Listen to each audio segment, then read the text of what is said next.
PTA की शहरियों को अपनी सिम कानूनी तरीके से इस्तेमाल करने की हिदायत। इस हवाले से मैं तफसीलात से आगाह कर रहे हैं हमारे नुमाइंदे मोहम्मद आफ्ताब। जी आफ्ताब, हमें तफसीलात से आगाह कीजिएगा।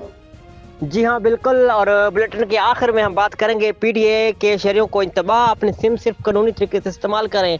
पाकिस्तान टेली कम्युनिकेशन अथॉरिटी ने शहरियों को खबरदार कर दिया, अपनी सिम किसी दूसरे शख्स को देना जो कानूनी जुर्म के ज़मरे में आता है।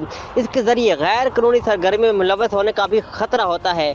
पीटीए ने शहरियों को हिदायत की कि वह अपने शनाख्ती कार्ड पर कितनी सिमें रजिस्टर्ड है ये ज़रूर चेक करें।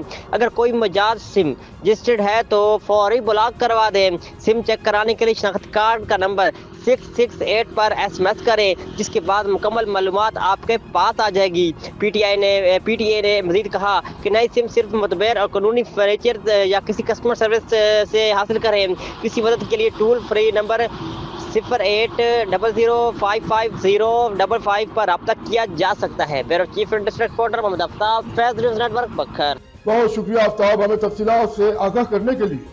मजीद खबरें और अपडेट्स जानने के लिए देखते रहिए Faiz news network. Faiz news, Faiz सबके लिए।